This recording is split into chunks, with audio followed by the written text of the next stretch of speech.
दोस्तों, आज हम भारत के महानतम बौद्ध सम्राट हर्षवर्धन और कुंभ मेले में उनके योगदान के बारे में चर्चा करेंगे। हर्षवर्धन 6वीं से 7वीं शताब्दी ईस्वी तक प्राचीन भारत में पुष्यभूति यानी वर्धन राजवंश के सबसे शक्तिशाली शासकों में से एक थे। उन्होंने अपने साम्राज्य की राजधानी कान्यकुब्ज यानी वर्तमान उत्तर प्रदेश राज्य में कन्नौज को बनाया था। शिलादित्य की बौद्ध उपाधि धारण करने वाले हर्षवर्धन को इतिहास में उनके धर्मनिष्ठ शासन और धर्मपरायणता के लिए जाना जाता है और वे इसी के लिए प्रसिद्ध भी थे। सम्राट हर्षवर्धन का जन्म वस्सा कुल में हुआ था और वे राजा बने। उनका परिवार शुरू से ही बौद्ध धर्म की महायान परंपरा का पालन करता था। सम्राट हर्षवर्धन भी भगवान बुद्ध और बोधिसत्व अवलोकितेश्वर के महान अनुयायी थे। अपने राज्याभिषेक से पहले हर्षवर्धन ने बोधिसत्व अवलोकितेश्वर से प्रार्थना की और उनका आशीर्वाद प्राप्त किया। वही चीनी यात्री ह्वेनसांग के अनुसार हर्षवर्धन ने गंगा नदी के तट पर 100 फीट ऊंचे हजारों बौद्ध स्तूप बनवाए थे। अन्य भगवान बुद्ध से जुड़े अभयारण्यों में विहार बनवाए गए और उन्हें अभयारण्यों में बदल दिया गया। उसने अपने राज्य में भोजन के लिए पशु बलि पर पूरी तरह से रोक लगा दी थी। तीर्थयात्रियों और गरीबों की सेवा के लिए राजमार्गों पर धर्मशालाएं स्थापित भी करवाईं। सम्राट हर्षवर्धन ने अपने प्रशासनिक कार्यों में तथागत बुद्ध के सिद्धांतों को अपनाया। वह अपने राज्य में अनेक बौद्ध उत्सवों का आयोजन करवाया करते थे। हर्षवर्धन भगवान बुद्ध और बोधिसत्वों की मूर्तियां स्थापित करवाया करते थे और रथों को सजाया करते थे और भव्य रथ जुलूस निकाला जाता था। बौद्ध देशों में यह परंपरा आज भी जीवित है। वही बौद्ध त्योहार भारत में धार्मिक त्योहारों और रथ जुलूसों का मूल माना जाता है। वही कुंभ मेले की उत्पत्ति का पहला लिखित ऐतिहासिक विवरण प्रसिद्ध चीनी यात्री ह्वेनसांग के भारत यात्रा वृत्तांत यानी सीयूकी से मिलता है। सम्राट हर्षवर्धन प्रत्येक 5 वर्ष में प्रयाग में धम्म मेला आयोजित करते थे।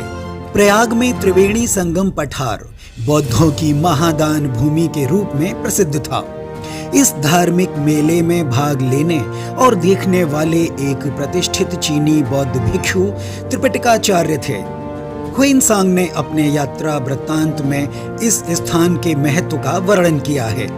6ठे प्रयाग महामोक्ष परिषद की अध्यक्षता ह्वेनसांग ने ही की थी और शासनकाल हर्षवर्धन का ही था। इस मेले को महादान पर्व कहा जाता था। यह मेला बौद्ध भक्ति, दान और ज्ञान की चर्चा का केंद्र था। प्रयाग में सम्राट अशोक द्वारा निर्मित एक महत्वपूर्ण संघाराम चंपक वन विहार को भी ह्वेनसांग ने अपनी आंखों से देखा था। वे इसके बारे में बताते हैं। इस स्थान पर भगवान तथागत सम्यक संबुद्ध ने अपने विरोधियों को ज्ञान से परास्त किया था। वर्तमान कुंभ मेले के दौरान भी साधु संत अपने ज्ञान पर चर्चा करते हैं। इसलिए इस महोत्सव को ज्ञान के आदान प्रदान का एक महत्वपूर्ण माध्यम माना गया। वही हर साल हर्षवर्धन सभी प्रांतों से श्रमणों को इकट्ठा करते थे और तीसरे और 7वें दिन सभी को 4 प्रकार के भोजन देते थे। वे चीजें होती थीं भोजन, पानी, दवा और कपड़े। ये सभी दान किए जाते थे। उसके पास सोने से बने कई धार्मिक सिंहासन और रत्नों से जड़ित कई धर्मोपदेश आसन यानी धम्मासन थे। वही महात्मा बुद्ध की सोने से निर्मित मूर्ति को सुंदरता से सजे हुए हाथी पर पूरे नगर में घुमाया जाता था और बाद में उस मूर्ति को प्रयाग में यानी कुंभ के स्थान पर स्थापित कर दिया जाता था। हर्षवर्धन भगवान बुद्ध के दर्शन में निपुण थे। वह स्वयं इन सिद्धांतों की चर्चा करते थे और विद्वानों का सम्मान करते थे। सोने के रत्नों से बने सिंहासन पर बौद्ध भिक्षु कुल्ले ऋषि ने उनके विचारों को ध्यान से सुना। प्रयाग के संगम तट पर वर्तमान कुंभ मेला स्थल हुइनसांग के समय में बौद्ध महादान भूमि के रूप में प्रसिद्ध था। हर्षवर्धन का यह महादान पर्व 18 दिनों तक चलने वाला एक बड़ा विशाल आयोजन था।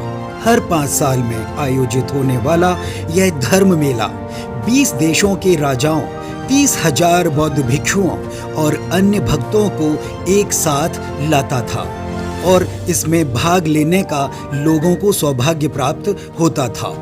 हर्षवर्धन हर 5वें साल अपना पूरा खजाना गरीबों और असहायों को दान कर देते थे। इस कारण इस स्थान को महादान भूमि कहा गया। इस दान कार्य की शुरुआत भगवान बुद्ध की प्रतिमा को सजाने से शुरू होती थी। इस महादान पर्व पर वह सबसे पहले श्रमण बौद्ध भिक्षुओं को, फिर विद्वानों और अंत में अन्य पंथ संप्रदायों के प्रतिनिधियों को अपना सम्मान देते थे। अन्य देशों के राजा हर्षवर्धन के लिए अपने खजानों के मुंह खोल देते थे। बौद्ध सम्राट हर्षवर्धन धार्मिक सभाओं का आयोजन करवाते थे। इस बात के प्रमाण हैं कि इन सभाओं में सभी धर्मों के विद्वान भाग लेते थे। महादान भूमि के नाम से मशहूर बौद्ध स्थल अब कुंभ मेला स्थल में परिवर्तित हो गया है। यह बात किसी से छुपी नहीं रह सकती कि आज का प्रयागराज इतिहास में बौद्ध धर्म का एक महत्वपूर्ण केंद्र था। वही सियूकी में हुइनसांग ने भी लिखा है कि भारत के यानी जम्बू द्वीप के बहुसंख्यक लोग बौद्ध धर्म के अनुयायी हैं।